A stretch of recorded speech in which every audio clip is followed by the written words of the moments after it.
Everyone, welcome back to my channel, and today I'm very excited for this video because we're going to be talking about something that I've never talked about before on my channel. Today we're going to be talking about a couple Mandela effects, and we're going to be talking about a conspiracy theory.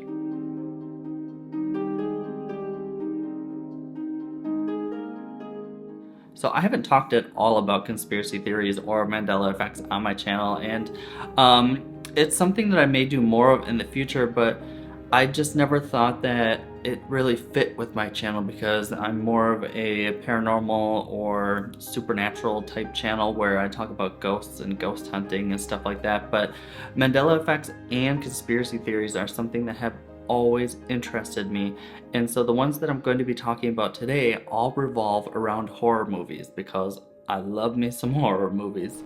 So first we're going to be talking about the movie Scream and a conspiracy theory revolving around that movie. Now, I don't know about you, but when I was a teenager, I was obsessed with the Scream movie. You like scary movies? Uh-huh. Like borderline psycho about it, I'm not kidding. I had that movie memorized from start to finish. I think I went to see it in the theater maybe like 6 or 7 times, and then when it came out, I owned that movie, yes, on VHS because it was VHS at that time, and I watched that movie all the time. So there's a theory that there's actually a third killer in the movies, and I'm not talking about Roman, Sydney's brother, which eventually you find out that he was kind of behind the entire thing from the very start, but I'm not talking about him, so technically it'd be a fourth killer. Third, fourth, you know what I mean. So this conspiracy is that Dewey is actually one of the killers in the movie. At first when I heard about this theory, I was like, what? There's no way Dewey is one of the killers. But once I started reading more about it, I was like, you know what? This actually kind of makes sense. So in this theory, Dewey actually has a lot of emotions for Sydney, so much so that he asks her out and she rejects him. And it's this rejection that sets him off on the spiral of trying to kill her and everyone around her. So far, yeah, it just sounds like a theory, right? But wait, there's some evidence to back this up. Now, in one of the scenes in the first movie, you see Sydney and Tatum, and they're sitting on the porch and they're talking, and then there's a clip of Ghostface in the bushes. And then the very next scene, it's Stu and Billy, and they're at the video store with Randy. So if they're the two killers, spoiler alert if you haven't seen this movie yet, if Billy and Stu are the two killers and they're with Randy at the video store, how is one of them in the bushes watching Sydney and Tatum? You know what I mean? Other people say that it's very weird that he never shows any emotion over his sister's death. As we all know, Tatum passes away.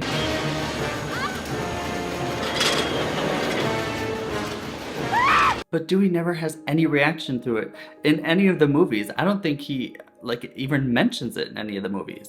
So some say that is kind of sociopathic of him. Also, let's not forget the speech that he gave Gale Weathers in Scream 2. How do you know that my dim-witted inexperience isn't merely a subtle form of manipulation used to lower people's expectations, thereby enhancing my ability to effectively maneuver within any given situation? Maybe there is some real truth to the speech that he gave. Maybe he is really smarter than he lets on to everybody else, and he's kind of the mastermind behind all of these murders. Also, let's not forget that he survives all 4 movies. I mean, 1, 2, 3, and 4, he survives. And not only does he survive, but he gets in a physical altercation in like every one of them. And he's this far away from death, but somehow he always pulls through. Maybe these altercations were staged to make it look like he is a victim instead of somebody that is driving the bus. You know what I mean? And what's with that limp anyway? Because you were stabbed in the back. Severed nerve. So after hearing some of the evidence to back up this conspiracy theory, what do you guys think? Do you think that there is a possibility that maybe Dewey is the mastermind behind all the murders that happened in Scream?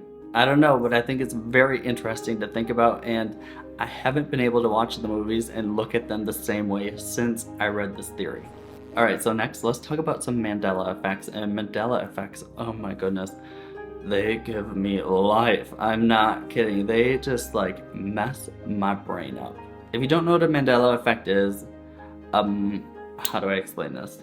A Mandela effect is when an entire group of people remember something one way and it's proven that it actually didn't happen that way. And let me give you a little Mandela effect that everybody knows about, just so you get some reference of what I'm talking about. So you remember growing up, there was a family of bears. It was these bears.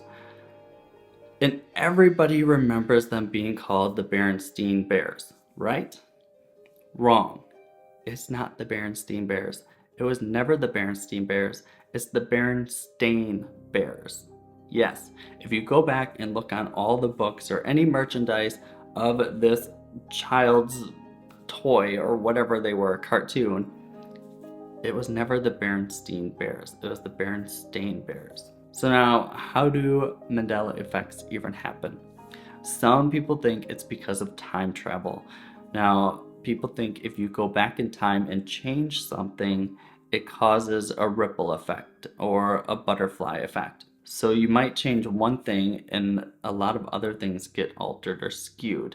And now that they are altered or skewed, we are now living in this alternate universe or alternate reality. But isn't it crazy to think about? Everybody grew up thinking something was one way, and then you look back and it really wasn't. I'm not sure if I explained that quite right, but there are a lot of other people's videos out there on Mandela effects and they explain it a lot better than I do. But I want to give you some Mandela effects surrounded around horror movies. So the first Mandela effect we're going to talk about is regarding the movie Gremlins. Now, a lot of people remember this gremlin, but a lot of people don't know if his name was Spike or Stripe. Now there's a lot of merchandise and a lot of ads out there that claim that his name is Spike, and a lot of people remember it being Spike, but it's not. His name is Stripe. Hey, look, that one's got a cute little stripe on its head.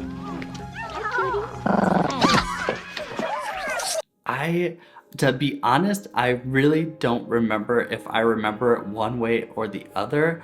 I want to say that I thought his name was Spike, but I'm not sure. What did you guys think? Did you think his name was Stripe or Spike? Because it's Stripe. Now, if it was Stripe this entire time, why do so many people think that it was Spike?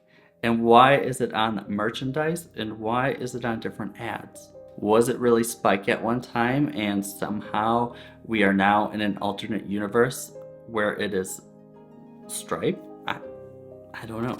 So the next Mandela effect surrounds the movie Silence of the Lambs. Now, one of the most memorable lines from the entire movie is from when Clarice meets Hannibal, and everybody remembers it as "Hello, Clarice." Now, I don't do it justice, but yeah. So everybody remembers it this way. When she walks into the jail and she walks up to the jail cell, everybody remembers Hannibal saying, "Hello, Clarice." And it's been quoted time and time again. Even in one of my favorite shows, Will and Grace, he even says it to Grace one time, but everybody remembers him saying, "Hello, Clarice." It never happened that way in the movie. Good morning. Dr. Lecter, my name is Clarice Starling. Good morning. Good morning. So where does "Hello, Clarice" come from? How do so many of us remember that initial encounter one way when it actually didn't happen that way? How does something like that happen? And that's why I love Mandela Effects so much, because like I said, they just trip me out. Do you guys remember him saying "Hello, Clarice" when they first met? Or do you remember him saying "Good morning"? And it's also weird to think we could be living in many different altered, skewed versions of reality or our universe, that it's not supposed to be this way. Maybe it's supposed to be another way, but because of time travel or whatever, now everything's changed. It's weird. Crazy. I hope you guys enjoyed this video. I hope I explained things okay. This is my first time doing any type of conspiracy theory or a Mandela effect, so I hope I did alright. I will never live up to Shane Dawson or Kendall Ray, and I'm not trying to be them at all. I just find some things very fascinating and I like to talk about them, and I think you guys would find them very fascinating, so I like to talk to you guys about them because you're my friends. If you did enjoy this video, go ahead and make sure and give it a like so I know to do more like this. If you're new to my channel, go ahead and subscribe, and I'll see you in my next video.